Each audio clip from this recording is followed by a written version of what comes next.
Hey guys, tonight we're diving into the absolutely horrifying world of medieval gravediggers during the Black Death. The unsung heroes who kept civilization from completely collapsing while everyone else crossed the street to avoid them. These were the people who made sure your dead relatives didn't become neighborhood decorations, all while being treated like walking plague magnets with shovels. So before we get started, take a moment to hit that like button and subscribe if you enjoy having your faith in medieval hygiene completely destroyed, and drop a comment letting me know where you're watching from and whether you're brave enough to listen to this right before bed. Now grab some tea, maybe light a candle for ambience, and let's settle in for tonight's journey into medieval nightmare fuel. So, you think you could handle being a gravedigger during the plague years? Adorable. Really? Like a house cat thinking it could survive a zombie apocalypse armed only with attitude and a scratching post. Before you could even dream of becoming the most despised, feared, and paradoxically essential person in your entire village, you had to first survive long enough to witness civilization crumble like weak old bread. Welcome to 1348, where death wasn't just knocking at the door, it had kicked the door down, murdered the dog, and was now rearranging the furniture with the enthusiasm of a deranged interior decorator. You didn't wake up one morning and think, gee, I'd love to spend my days elbow deep in rotting corpses while everyone treats me like I'm personally responsible for the apocalypse. No, you stumbled into this profession the same way most people stumbled into everything during the Black Death. Through a combination of desperation, bad luck, and the sudden absence of literally everyone else who might have been qualified. Maybe you were a farmer whose crops withered because half your village died before harvest. Maybe you were a blacksmith whose customers stopped needing horseshoes because, well, the horses were dead too. Or maybe you were just spectacularly unlucky, standing in the wrong place when the town elder pointed a trembling finger and declared, You look strong enough to dig. Congratulations, you're our new gravedigger. Strong enough to dig.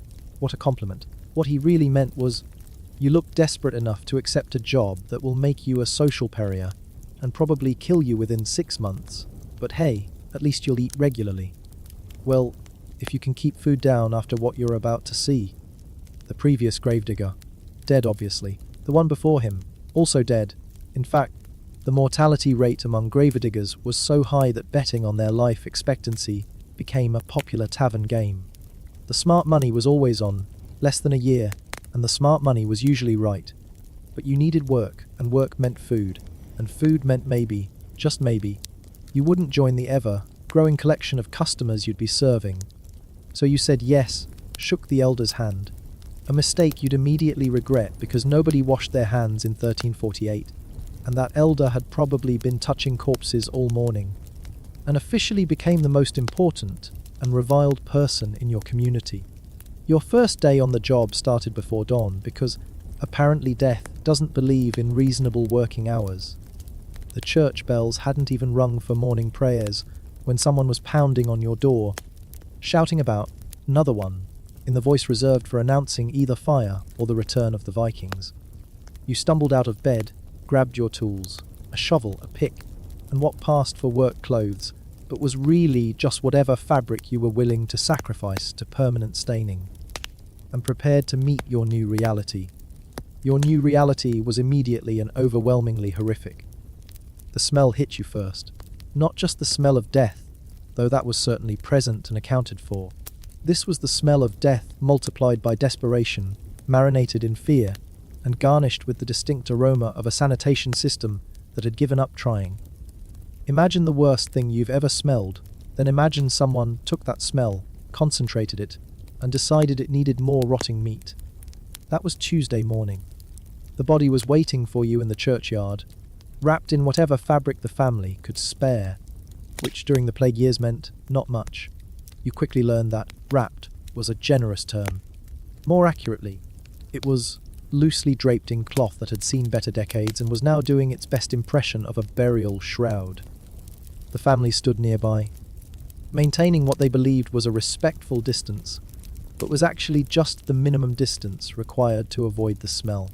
They looked at you with a mixture of gratitude and horror, like you were simultaneously their savior and their worst nightmare. Which, to be fair, you were. Deep enough so the dogs won't get him, the father said, his voice muffled by the rag he'd tied around his face. This was optimistic thinking. During the plague, dogs weren't particularly picky about depth. They developed an entrepreneurial spirit when it came to excavation. But you nodded anyway, because arguing with grieving relatives about the excavation capabilities of hungry dogs wasn't going to improve anyone's day. You dug, and discovered that medieval shovels were apparently designed by someone who had never actually used a shovel, and thought the whole concept could be improved by making the tool as inefficient as possible. The blade was too small, the handle was too short, and the entire implement seemed determined to break at the worst possible moment. The ground was hard. Medieval soil didn't believe in cooperation.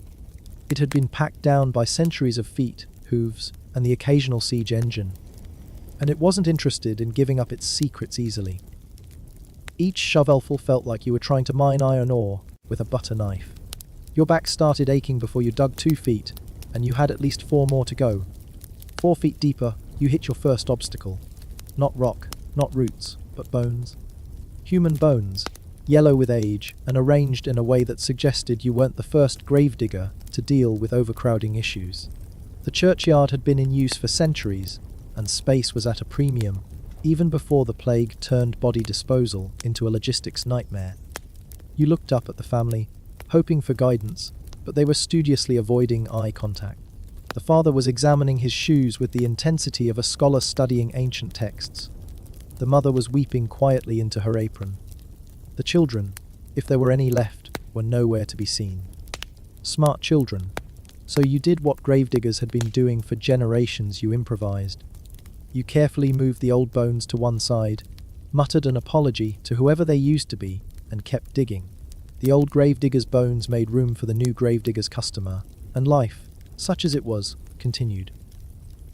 By the time you finished digging the grave, the sun was high enough to really showcase the full horror of your work environment.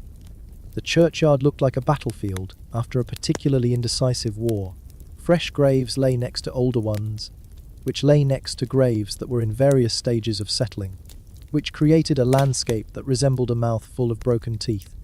The church itself hadn't been whitewashed in years.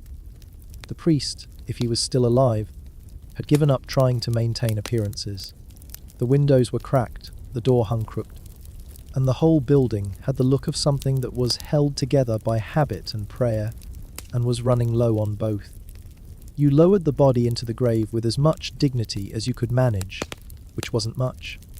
Medieval burial techniques weren't exactly sophisticated. There was no gently lowering involved. It was more like controlled dropping and hoping nothing important detached during the process. The family said their prayers quickly, partly out of respect and partly because standing downwind of an open grave during a plague was nobody's idea of a good time. You filled in the grave, packed down the soil, and tried to make it look like something other than a hastily concealed crime scene. The family paid you, usually in food, sometimes in actual coins if they were wealthy, and occasionally in promises if they weren't. And you prepared to go home and pretend this was just another day at the office. Except it wasn't just another day at the office, because this was the Black Death, and tomorrow there would be more bodies. Always more bodies. The next morning brought 3 new customers. The morning after that 5. By the end of your first week, you were dealing with numbers that would have been unthinkable just months earlier. The churchyard was filling up faster than you could dig, and you started to understand why your predecessor had chosen the career change to corpse. You developed a system, because humans are remarkably good at systematizing even the most horrific experiences. Morning bodies got individual graves, if there was time and space. Afternoon bodies might have to share, depending on circumstances. Evening bodies were often held until morning, unless the family was particularly insistent or particularly generous with payment. You learned to dig graves in advance during slow periods, which were rare but treasured.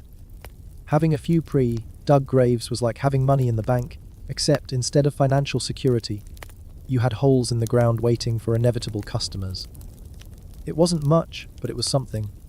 The tools of your trade were simple but essential: shovel, pick, rope for lowering bodies, and a bottle of whatever passed for alcohol in your region. The alcohol wasn't for the bodies, they were past caring. It was for you, and it served multiple purposes. It helped numb the horror, it allegedly killed the bad humors that caused plague, and it made dealing with grieving families slightly more tolerable. Your work clothes were whatever you were willing to sacrifice to permanent staining and eventual disposal.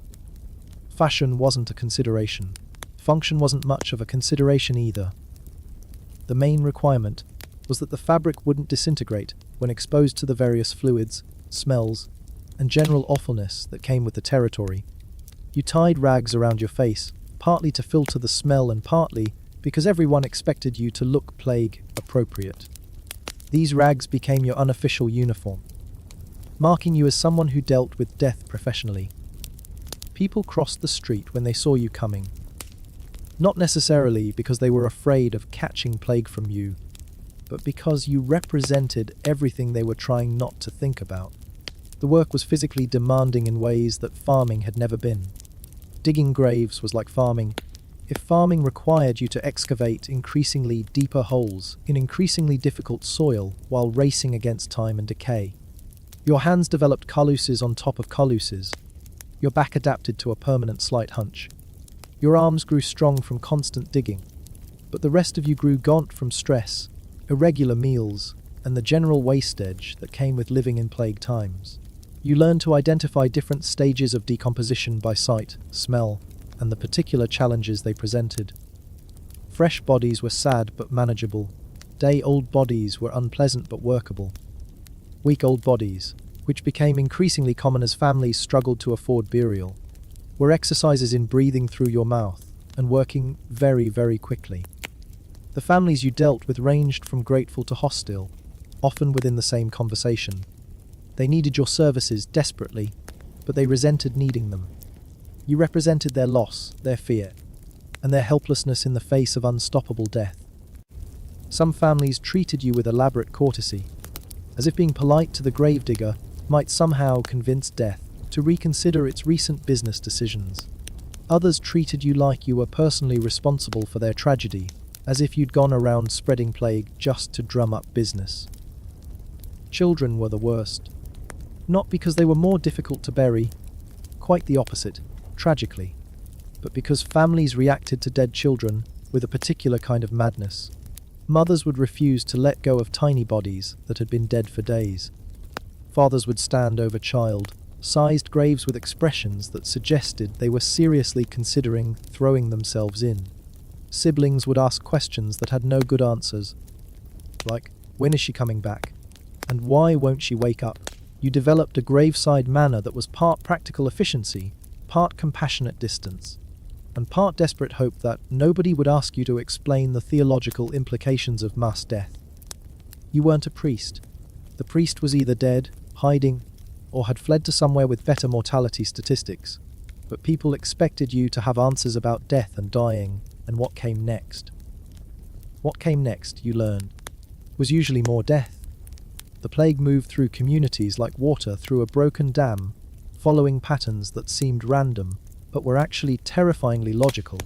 It started with the poorest areas, where people lived closest together and had the least ability to flee. It spread through families, taking children first, then parents, then grandparents, leaving behind empty houses and confused survivors who couldn't understand why they'd been spared. It jumped from house to house with the efficiency of a bill collector, showing up unexpectedly and taking payment in lives. Rich families tried to protect themselves with expensive remedies and distance, but the plague wasn't impressed by money or social status. Death, it turned out, was remarkably egalitarian. You watched entire families disappear over the course of weeks. The father would die first, usually because men did the travelling and brought the plague home like unwelcome souvenirs. The mother would follow within days, because caring for sick family members was a death sentence disguised as duty. The children would linger longer, sometimes, but children during the plague were like candles in a windstorm. They flickered briefly and went out.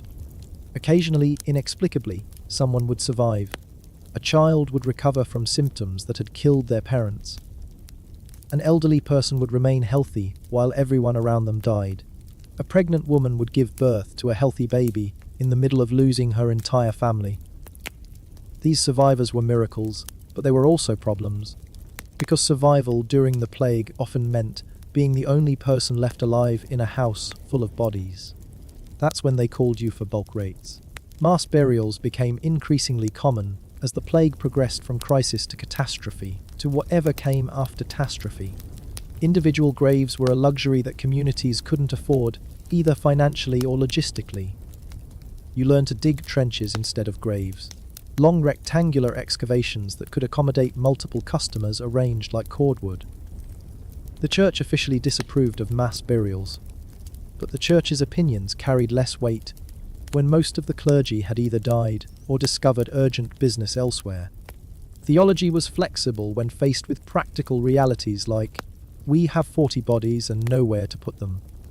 You developed techniques for efficient mass burial that would have impressed military engineers. Layer the bodies carefully, with the largest on bottom for structural stability. Cover each layer with soil before adding the next, partly for hygiene and partly to prevent the whole arrangement from shifting. Mark the location so families could visit, though visiting mass graves was like visiting a library where all the books were filed under D for dead. The families who brought you bodies for mass burial were different from those who could afford individual plots. They were poorer, more desperate, and often dealing with multiple deaths simultaneously. A mother would arrive with 3 children, wrapped in blankets that had seen better years, and explain that she couldn't afford individual graves, but couldn't bear to just leave them unburied. These were the customers who broke your heart, if you still had a heart to break after months of professional grave digging. They paid in whatever they had, sometimes food, sometimes a few coins, sometimes just promises and prayers. You took whatever they offered, because turning away paying customers during a plague was bad business, and because refusing desperate families felt like kicking people who were already down. The mass graves filled quickly. The churchyard expanded beyond its original boundaries as you dug into areas that had never been intended for burial. The garden behind the church became a cemetery. The field next to the church became a cemetery. Eventually, you were digging graves in places that would have horrified previous generations, but seemed perfectly reasonable given current circumstances. You learned to work at night when necessary, partly because daylight hours weren't sufficient for the volume of work, and partly because some families preferred the discretion of darkness. Night burial had its own challenges. Working by torchlight made digging more difficult and dangerous, and the churchyard at night was the stuff of nightmares even without the plague. But night work also had advantages. The air was cooler, which made the smell more bearable. The families were usually smaller and more manageable, and there was something oddly peaceful about working alone in the darkness, with only the sound of your shovel and the distant howling of dogs to keep you company. The dogs were a constant problem. Medieval dogs weren't pets in the modern sense. They were working animals, scavengers, and opportunists who adapted to plague conditions with disturbing enthusiasm. They learned that fresh graves meant recent burials, and recent burials meant potential meals. You spent almost as much time dealing with dogs as you did with actual grave digging. You tried various deterrents, deeper graves, heavier stone covers, deterrent substances scattered around burial sites. Nothing worked consistently. The dogs were persistent, intelligent, and highly motivated. They developed techniques for excavation that would have impressed mining engineers. They worked in teams, taking shifts, coordinating their efforts like a pack of furry, four-legged archaeologists. The worst part wasn't the dogs digging up graves, that was just disgusting. The worst part was encountering dogs that had been successful in their excavation efforts.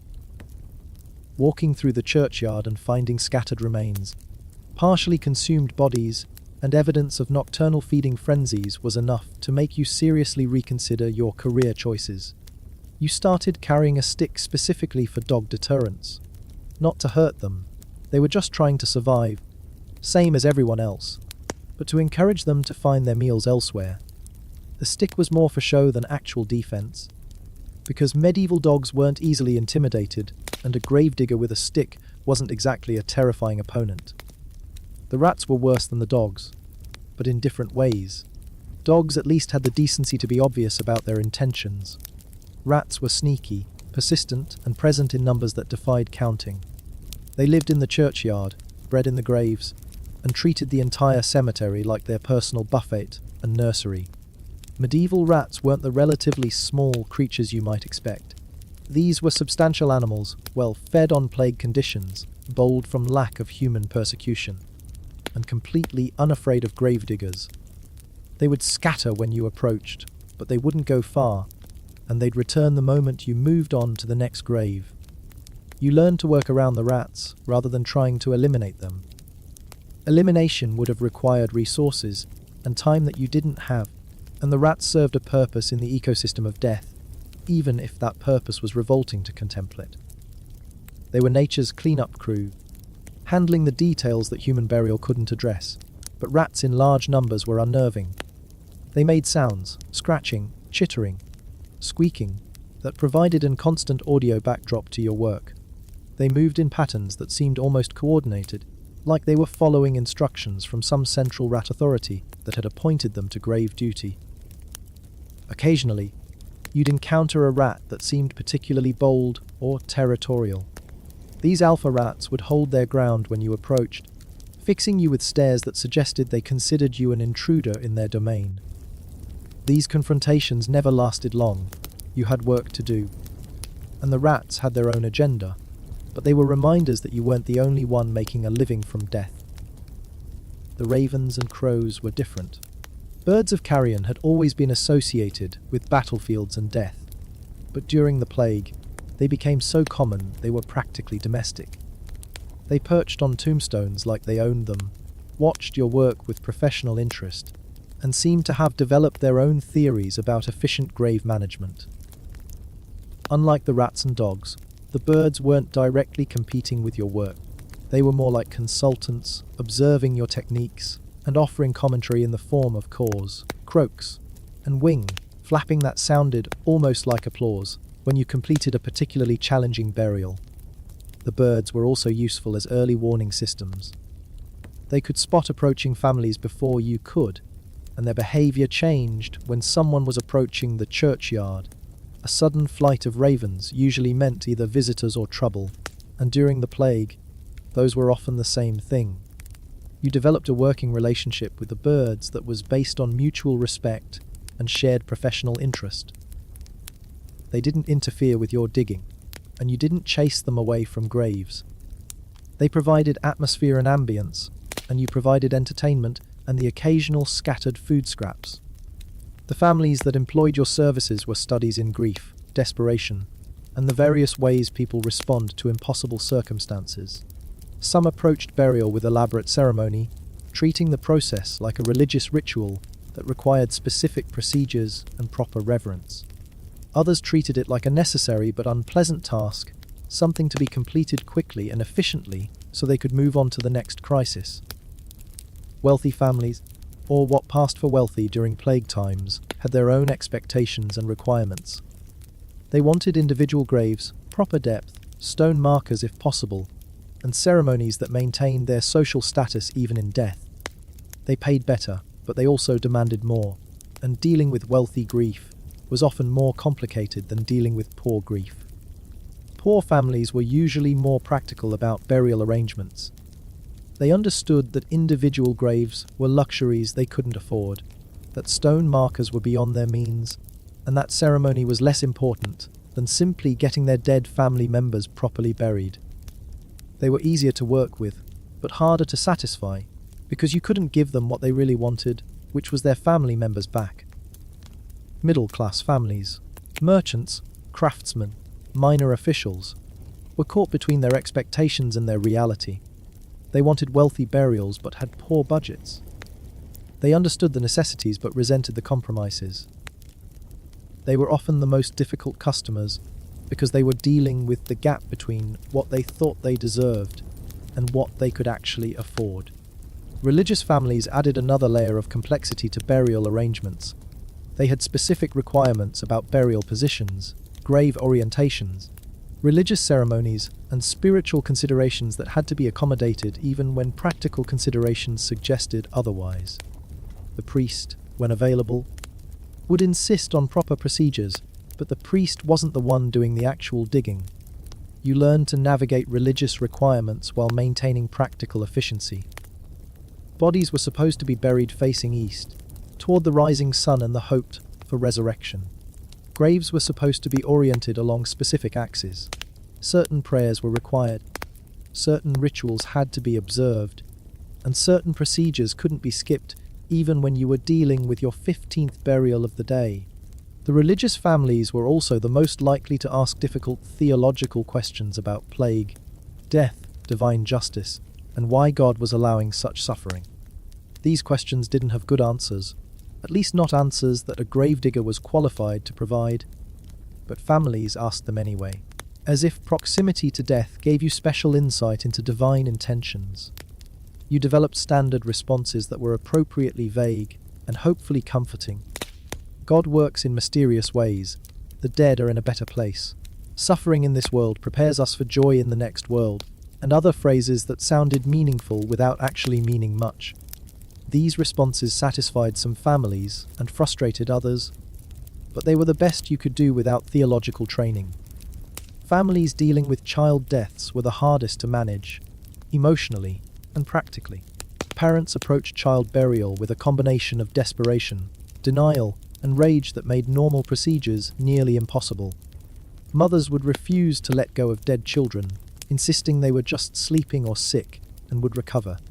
Fathers would demand explanations for why God would take innocent children while leaving guilty adults alive. Children's graves were smaller and easier to dig, but everything else about child burial was more difficult. The families were more emotional, the ceremonies were more elaborate, and the questions were harder to answer. Why do children die? Why do good people suffer? Why do prayers go unanswered? These were philosophical questions that had troubled humanity for centuries, but grieving parents expected immediate answers from the person with the shovel. You learned to approach child burials with extra patience, extra ceremony, and extra time for grieving families to process their loss. This wasn't just compassion. Though compassion was part of it, it was also practical necessity. Families that felt rushed or disrespected during child burial were likely to cause problems later, and problems during plague times could escalate quickly. The elderly presented different challenges. Old people were expected to die. It was the natural order of things, and death in advanced age was considered normal even during plague times. But plague death was different from natural death, and families approached elderly burial with a mixture of resignation and relief that created its own emotional complications. Some families treated elderly deaths as merciful releases from suffering, especially when the elderly had watched their children and grandchildren die first. Others treated them as the final dissolution of family structures that had already been decimated by disease. The elderly who died were often the last links to family histories, traditions, and memories that would die with them.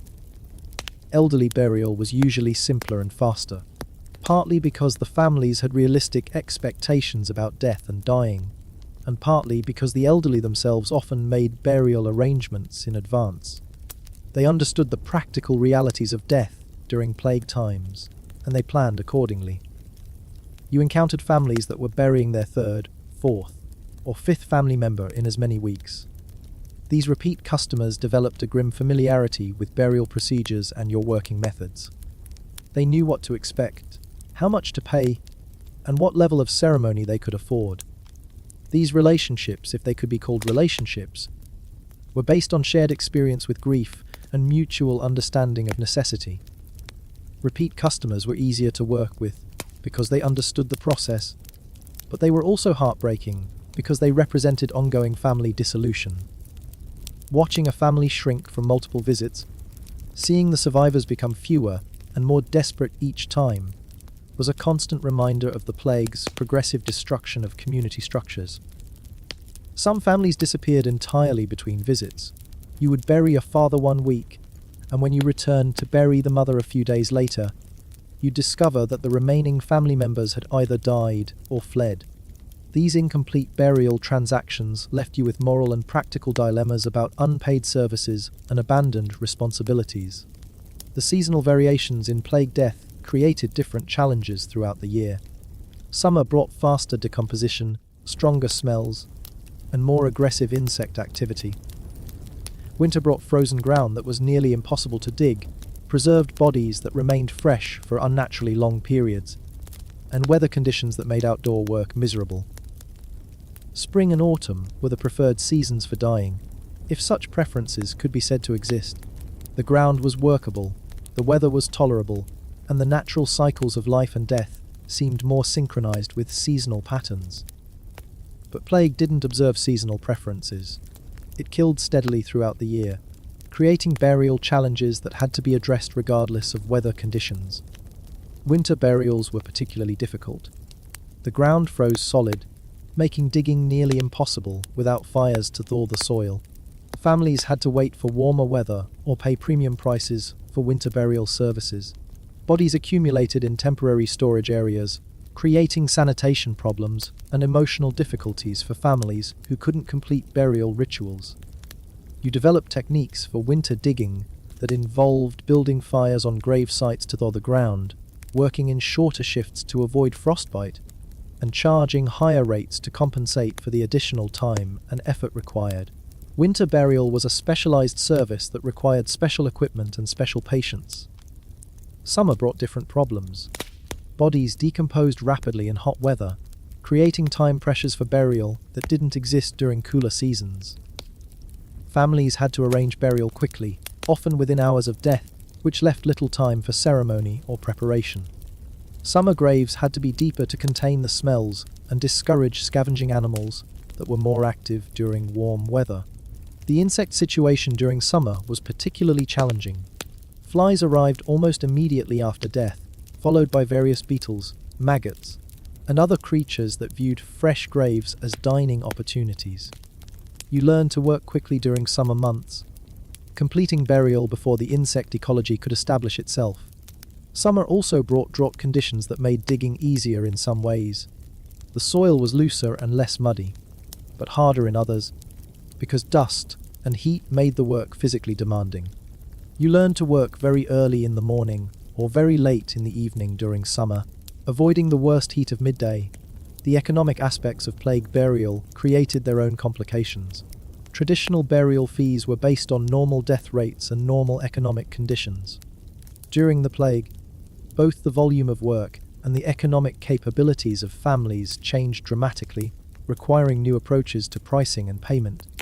Some families could still afford traditional burial fees, but they were increasingly rare. Most families were dealing with reduced incomes, either because wage earners had died or because economic activity had slowed dramatically. They needed burial services but couldn't pay traditional rates. You developed sliding scale pricing based on family circumstances, volume discounts for multiple burials, and payment plans that accommodated families' financial situations. This wasn't charity, you needed to eat too, but it was practical adjustment to economic reality.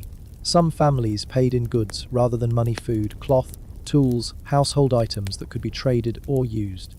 These barter arrangements required you to become an amateur appraiser of medieval household goods, determining the relative value of chickens, blankets, and cooking pots in grave digging terms. Other families paid in services: repair work on your house, help with non-burial tasks, future promises of assistance with your own needs. These service arrangements created ongoing relationships with families that extended beyond simple commercial transactions. The wealthiest families sometimes paid premium rates for elaborate burial services: deeper graves, stone markers, ceremonial arrangements that maintained social distinctions even in death. These premium services subsidized reduced rate services for poorer families, creating an informal wealth redistribution system based on burial needs. The church's role in burial arrangements was complicated by plague conditions. Officially, the church controlled burial practices, determined who could be buried in consecrated ground, and collected fees for burial services. Practically, many priests were either dead or absent, leaving burial arrangements to improvised local management. You found yourself performing religious functions that would have been handled by clergy under normal circumstances. Families expected some level of ceremony, even if they couldn't afford a priest, and you provided whatever religious observances you could remember or improvise. This unofficial religious role was uncomfortable and potentially dangerous. The church authorities who remained might object to unauthorized religious activities, but families needed some form of spiritual comfort, and you were often the only person available to provide it. You learned basic prayers, developed familiarity with common religious practices, and created ceremonies that provided spiritual comfort without claiming official religious authority. These improvised religious services satisfied most families and avoided conflict with surviving church authorities. The social status of gravediggers during plague times was paradoxical. You were essential, absolutely necessary for community survival, but also marginalized and feared. People needed your services desperately, but they didn't want to associate with you socially. You occupied a unique position in the social hierarchy, below respectable trades like carpentry or farming, but above beggars and criminals. You were a necessary professional, but practicing a profession that nobody wanted to think about. This created social isolation that extended beyond work hours. Most social interactions were business-related. People spoke to you when they needed burial services, but casual social contact was rare. You were invited to participate in community activities only when your professional services might be needed. Otherwise, you were politely but firmly excluded from normal social life. This isolation was partly practical. People genuinely feared that association with gravediggers increased their risk of plague infection, and partly psychological. You represented death and loss, and people preferred to avoid reminders of their own mortality. Children were particularly affected by your social status. They were taught to avoid gravediggers, not because you were dangerous, but because you were associated with death. This meant that normal interactions with children, casual conversations, teaching moments, playful exchanges, were impossible. The isolation extended to potential romantic relationships. Marriage prospects for gravediggers were limited during normal times and nearly non-existent during plague times. Who wanted to marry someone whose work involved daily contact with death, disease, and decay? If you were already married when you became a gravedigger, the job created strain on family relationships. Your spouse had to deal with the social stigma of being married to a gravedigger, the practical problems of living with someone who came home covered in grave dirt, and the constant fear that you might bring plague home with you. Children of gravediggers faced their own challenges. They inherited their parents' social status and professional associations without choosing them. They were often excluded from other children's games and activities, not because of anything they had done, but because of their family's occupation. The economic benefits of grave digging during plague times partially compensated for social isolation. When most other trades were suffering from reduced demand and disrupted supply chains, burial services were experiencing unprecedented growth. Job security for gravediggers was excellent, even if life expectancy was questionable. You could charge premium rates for services that were both essential and unpleasant. Families would pay almost any price for proper burial of their dead, and competition was limited because few people were willing to enter the profession voluntarily. The steady income allowed you to maintain a standard of living that was better than many other occupations during plague times. You could afford better food, better housing, and better medical care than most of your neighbours, assuming such things were available for purchase.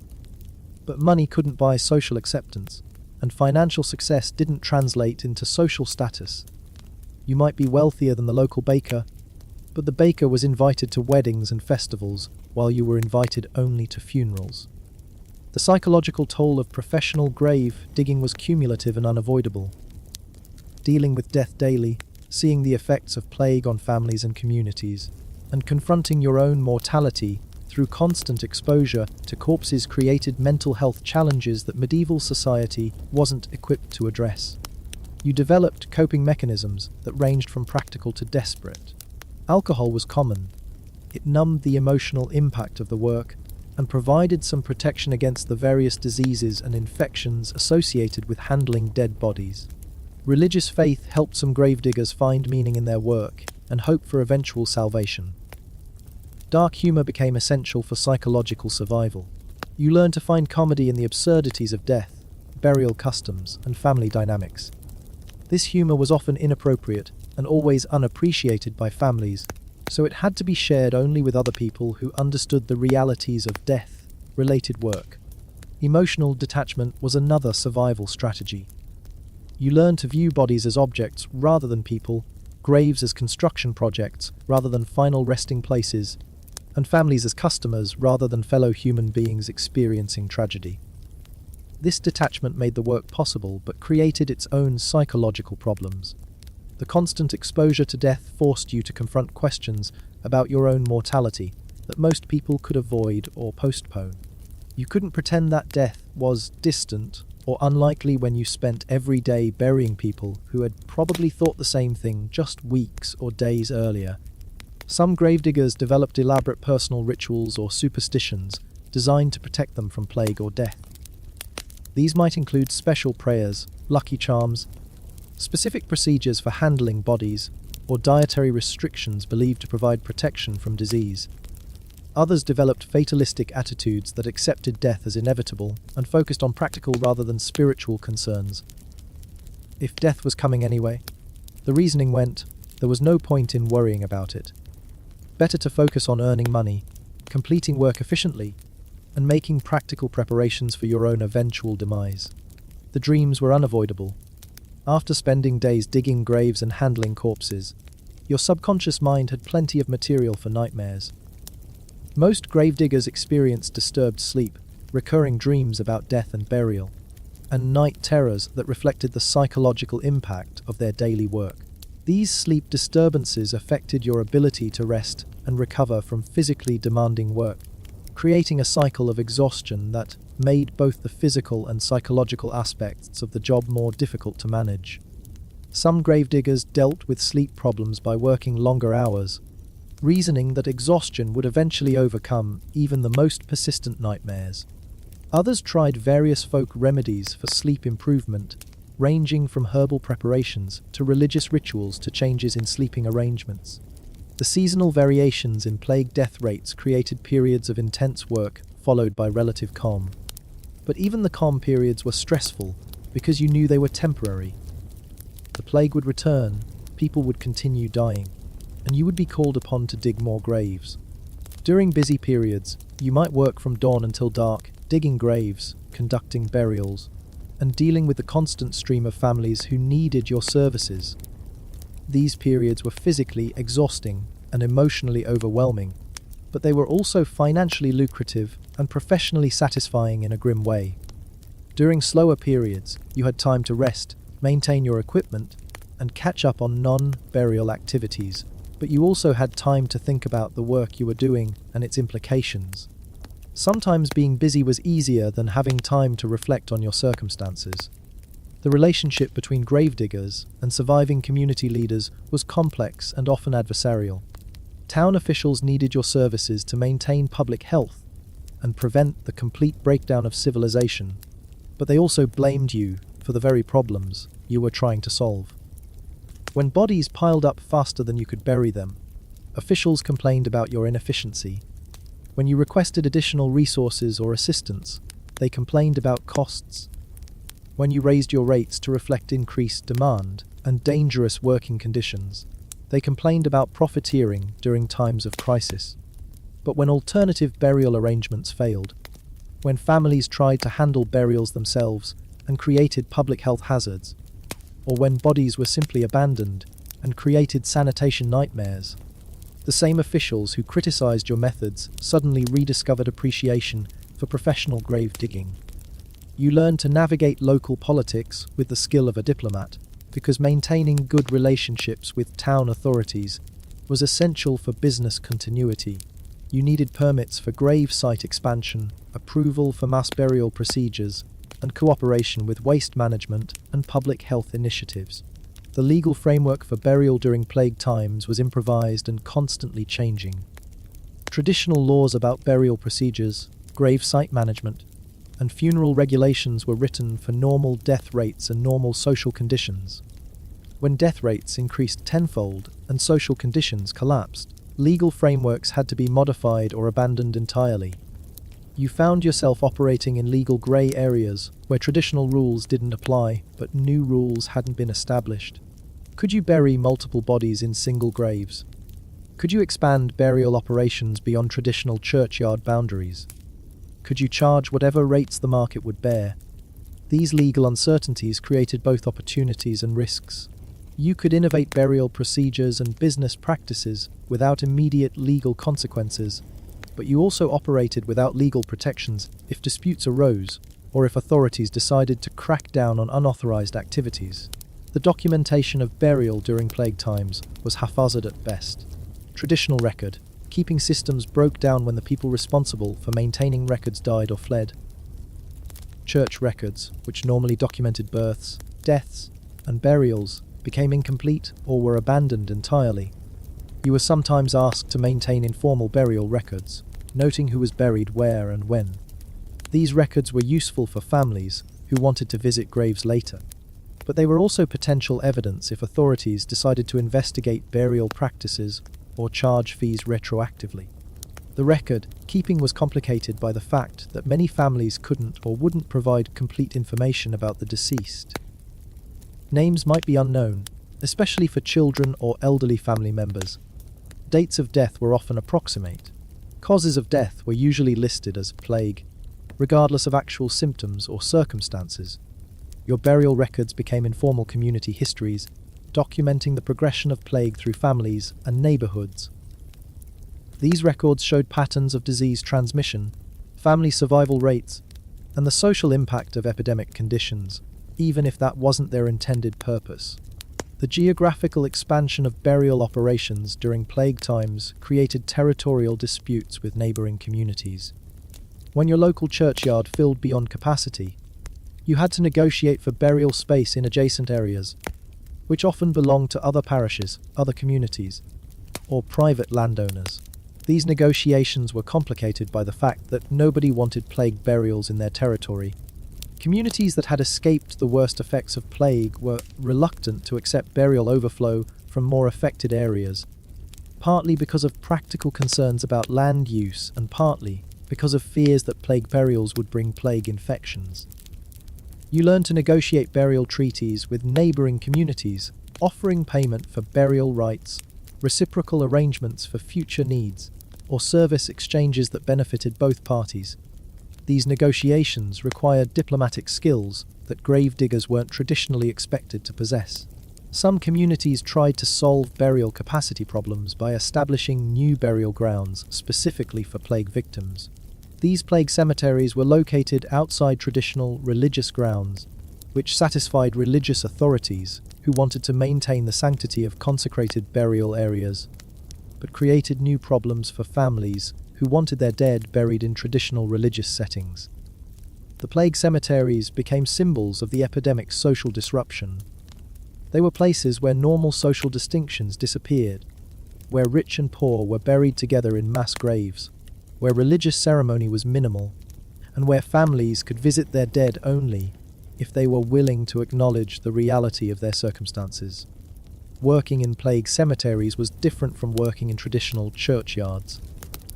The atmosphere was more desperate, the families more accepting of unconventional burial practices, and the work more efficient because elaborate ceremony was abandoned in favor of practical necessity.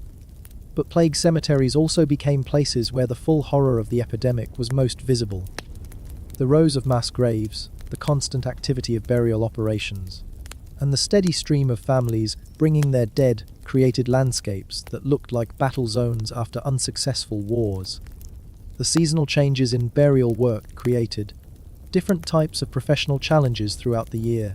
Spring brought a renewal of plague activity as people emerged from winter isolation and resumed social contact.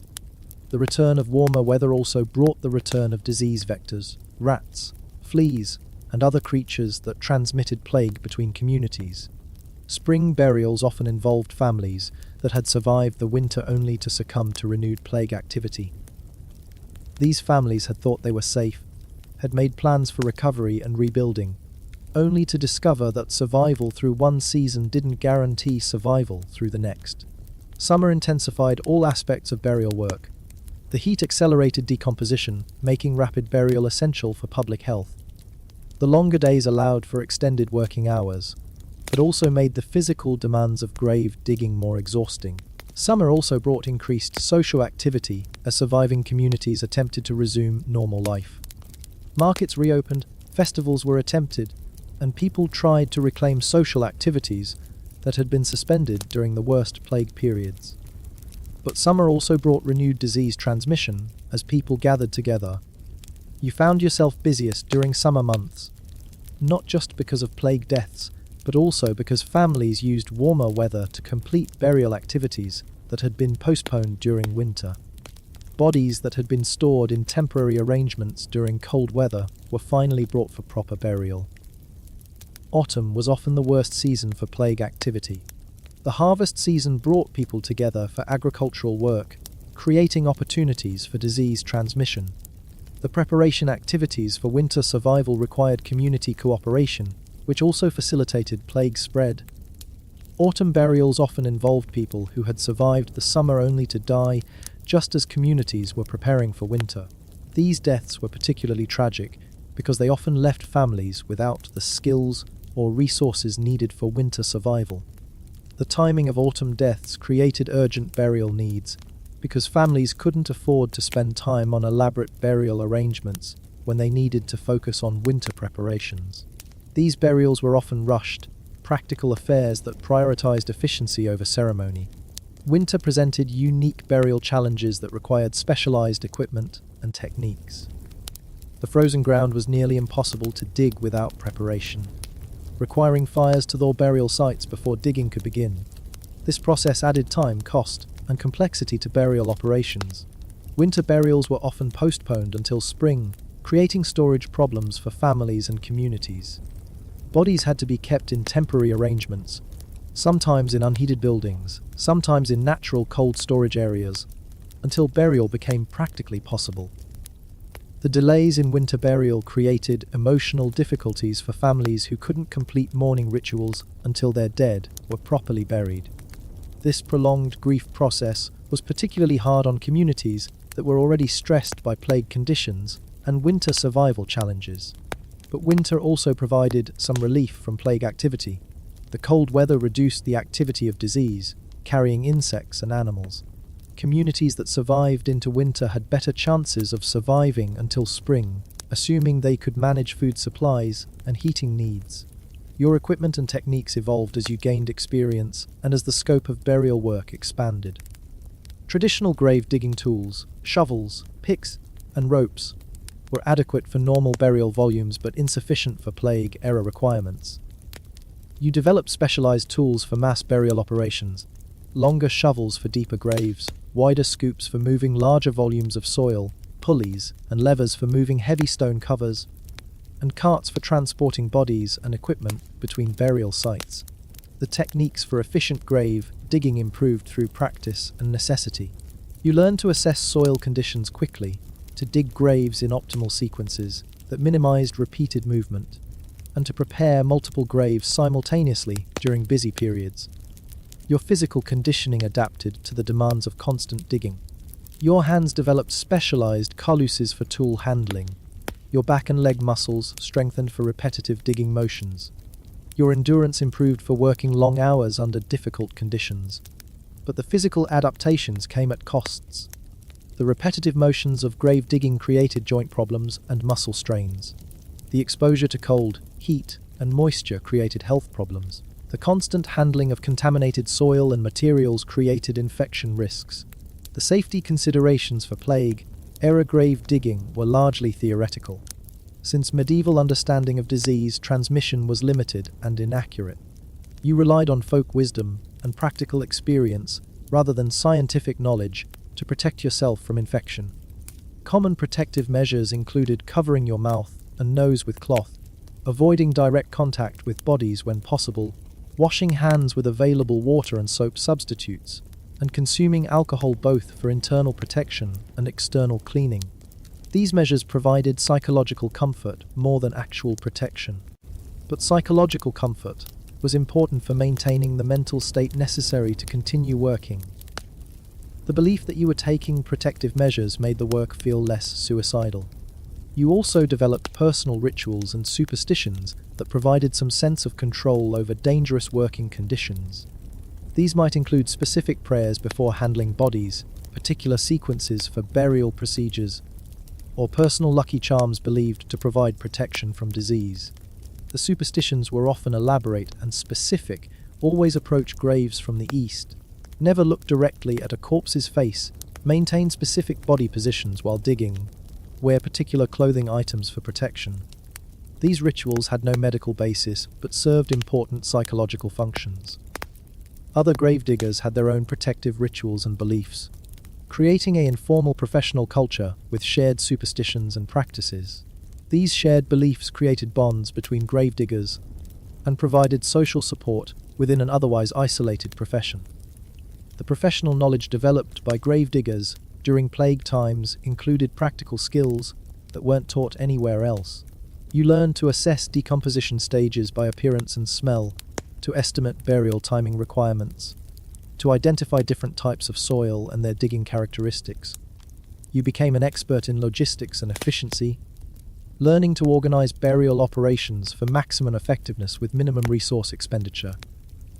These skills included scheduling multiple burials, coordinating with families and officials, and managing equipment and supplies. The knowledge of human anatomy, acquired through constant exposure to bodies, was informal but extensive. You learned to identify different body types, to understand how decomposition affected different body parts, and to predict how bodies would change over time. This anatomical knowledge was sometimes useful for families who had questions about death and dying, but it also created uncomfortable situations when people expected you to provide medical explanations that were beyond your actual expertise. The geographical knowledge developed through burial site expansion was detailed and practical. You knew every suitable burial location in your area, understood soil conditions throughout the region, and could assess potential burial sites quickly and accurately. This geographical expertise made you valuable for community planning activities beyond burial operations.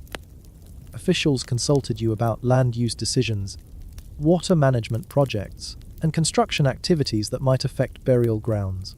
The business skills developed through plague-era grave digging included customer service, pricing strategies, resource management, and conflict resolution. These skills were transferable to other occupations, assuming you survived long enough to pursue career changes. But the social stigma of grave digging made career transitions difficult. Other occupations were reluctant to accept people who had worked professionally with death, partly because of superstitions about contamination and partly because of social prejudices against death-related work. The long-term health effects of professional grave digging were serious and unavoidable. Constant exposure to contaminated materials, harsh working conditions, and physical stress created health problems that accumulated over time. Respiratory problems were common from breathing dust, soil particles, and various airborne contaminants associated with burial work. Joint and muscle problems developed from repetitive digging motions and heavy lifting. Skin conditions resulted from constant exposure to dirt, moisture, and contaminated materials. The mental health effects were harder to identify but equally serious. Constant exposure to death, grief, and social isolation created psychological problems that medieval medicine couldn't diagnose or treat effectively. Sleep disorders, anxiety, depression, and various stress-related conditions affected most professional gravediggers. These problems were often dismissed as occupational hazards or personal weaknesses, rather than recognized as legitimate medical conditions. The life expectancy for gravediggers during plague times was significantly lower than for other occupations, but this was partly because gravediggers were more likely to encounter plague infection and partly because of the physical and psychological demands of the work accelerated aging and health deterioration. But the mortality statistics didn't tell the complete story. Some gravediggers survived plague periods and continued working for years afterward. Some developed immunity to certain diseases through constant exposure. Some found ways to manage the health risks and psychological pressures successfully. The survivors were usually those who developed effective coping strategies, maintained some form of social support, and found meaning or purpose in their work beyond simple financial necessity. They viewed grave digging as essential community service rather than just unpleasant employment. The community memory of gravediggers during plague times was complex and contradictory. Communities depended on gravediggers for survival, but preferred not to acknowledge that dependence explicitly. Gravediggers were essential workers who were systematically excluded from community recognition. After plague periods ended and life returned to more normal patterns, communities often tried to forget the emergency measures and social disruptions that had been necessary for survival. This collective amnesia extended to the people who had performed essential services during crisis periods. Gravediggers who survived plague periods often found that their wartime service was minimized or ignored when peace returned. The special status and increased income that came with emergency conditions disappeared when normal death rates resumed and normal social structures were rebuilt. But some communities maintained informal recognition of gravediggers' contributions during crisis periods. These communities provided ongoing support, better working conditions, or enhanced social status as acknowledgement of essential services performed during desperate times. The historical legacy of plague-era gravediggers is largely undocumented because medieval record-keeping systems didn't typically focus on working-class occupations. Most historical accounts of plague periods focus on political, religious, and economic impacts rather than the practical details of how communities managed unprecedented death rates. But the archaeological evidence of plague-era burial practices provides indirect testimony to gravediggers' work. The mass graves, expanded burial grounds, and innovative burial arrangements documented by archaeological investigation represent the practical solutions developed by gravediggers working under impossible conditions. The techniques and practices developed by plague-era gravediggers influenced burial customs for centuries afterward. Mass burial procedures, cemetery expansion strategies, and efficient grave digging techniques became standard practices that were used during subsequent epidemics and emergency conditions. The social attitudes toward death and burial were also influenced by plague-era experiences. Communities that survived plague periods had different relationships with death, different expectations about burial practices, and different attitudes toward the people who handled death professionally. The economic structures for burial services were permanently changed by plague experiences. The pricing strategies, service arrangements, and business practices developed during emergency conditions became templates for funeral industry development in later centuries. But the human cost of grave digging during plague times is harder to quantify and easier to forget. The individuals who performed this essential work paid physical, psychological, and social prices that aren't adequately represented in historical accounts or statistical summaries. The stories of individual gravediggers, their motivations, their experiences, their survival strategies, and their ultimate fates, are largely lost to history. These were ordinary people who found themselves in extraordinary circumstances, trying to maintain human dignity in conditions that challenged the fundamental assumptions of civilized life. Yet their work made survival possible for entire communities. Without gravediggers to manage the practical requirements of mass death, communities would have faced complete social and sanitary collapse. The unglamorous, dangerous, and stigmatized work of grave digging was literally a matter of life and death for medieval civilization. The gravediggers who worked during plague times were heroes in the most practical sense. People who performed essential services under dangerous conditions, who maintained community functions when other systems failed, and who preserved human dignity in circumstances that threatened to reduce death to mere disposal. But they were also victims of the same conditions they helped communities survive. They paid higher prices for their essential work, faced greater risks, and received less recognition than their contributions deserved. They were simultaneously indispensable and expendable, respected and reviled, necessary and unwanted. In the end, the life of a medieval gravedigger during the Black Death was a study in contradictions, essential but stigmatized, profitable but dangerous, necessary but temporary. You provided services that communities desperately needed but preferred not to think about. You handled the practical requirements of death that allowed life to continue. And when the plague finally burned itself out, when the death rates returned to normal levels, when communities began rebuilding and recovering, your special status disappeared as quickly as it had appeared. The emergency conditions that had made your work essential were replaced by normal conditions that made your work routine again. But you had seen civilization at its breaking point and helped hold it together. You had maintained human dignity in conditions that challenged the fundamental assumptions about life and death.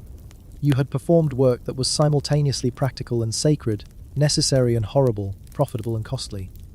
And perhaps, in quiet moments between the constant digging and burying and grief counseling, you understood that your work, unglamorous, dangerous, and stigmatized as it was, represented one of humanity's most fundamental commitments, the promise that every person, regardless of circumstances, deserves a dignified end and a proper burial. That promise, maintained by gravediggers working under impossible conditions, may be the most important legacy of those dark years when death seemed to be winning and civilization hung by threads as thin as the rags you tied around your face to filter the smell of decay. So you dug and buried and dug again, one grave at a time, one family at a time, one day at a time, until the plague passed and the world slowly, carefully, began to resemble something that could be called normal again.